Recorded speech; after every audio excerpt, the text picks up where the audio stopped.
What's up, MoseTube? I got a fuel pump replacement here on a 2008 Dodge Charger, and one of the things, the reason why I am changing mine is because of the sending unit that's integrated onto the fuel pump itself. If you look here, I'll try to zoom in for you guys. See that contacts right there on the inside of this pump, right there, those ones that I'm moving, they go across that resistor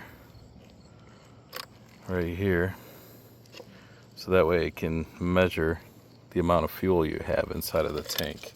So you can see it from this side as well, and those two contacts will go ahead and rub on there. So now I want to show you the old one and the reason why I am changing it.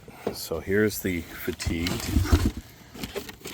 and I pulled the top off just because I was trying to open it up and see what's going on the inside. But here is the resistor right here on that piece of plastic.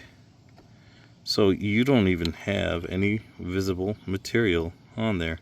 So I had an erratic display of fuel level inside of my vehicle.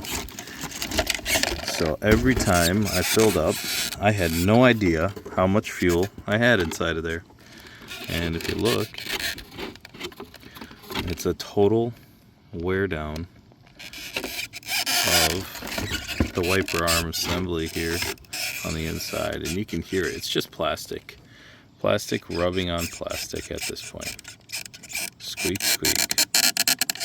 So, with that being said, that is the reason why I am changing it out. And again, I only just pulled this thing off just to see on the inside. It comes fully assembled when you take it out. The pump is probably still good. The filter, it's got 170,000 on the vehicle, so not too surprising on its condition. This is the terminal ends. I've seen a lot of people posting videos on the wear on those. As you can see, mine are fully intact, perfect shape. The only problem is the fact that the sending unit itself was bad. So the ball is still here, fully intact. And I got my new component right here. And don't do this with a, I don't know, full tank, let's say, because this is what you get.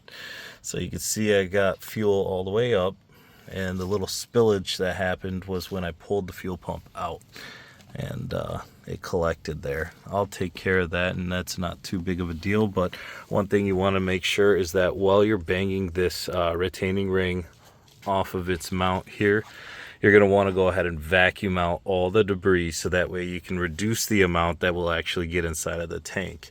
Since you do have a pickup inside of here, and that screen sits on the inside, there's a new one inside of there. It's kind of like tough to see, but it's completely white.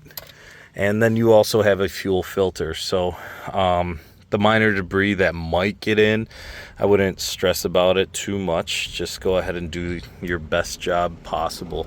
So for reassembly, we're going to set this thing down in place. The float goes in first on an angle, and then you submerge it. Those two flex lines that are on the inside in the fuel down here, you'll see them. Those ones, they simply just press in on the top. The larger one here, the smaller one there, they're non-interchangeable, so you won't screw that up. This piece right here gets affixed onto this, and then it's got a little clip that goes back on the inside here, so you're able to go ahead and seat it and lock it into position. So with that being said, after you get that on there, you're going to then want to plug in the fuel pump into the housing here, and all that does is take the wires from the inside and send them to the outside, and then you got one other connector right here. So these all get submerged, so don't worry about keeping them dry and such. I was just storing it on top just so it's easy to grab. If you guys have any questions or comments, please leave them down below. Thanks for watching.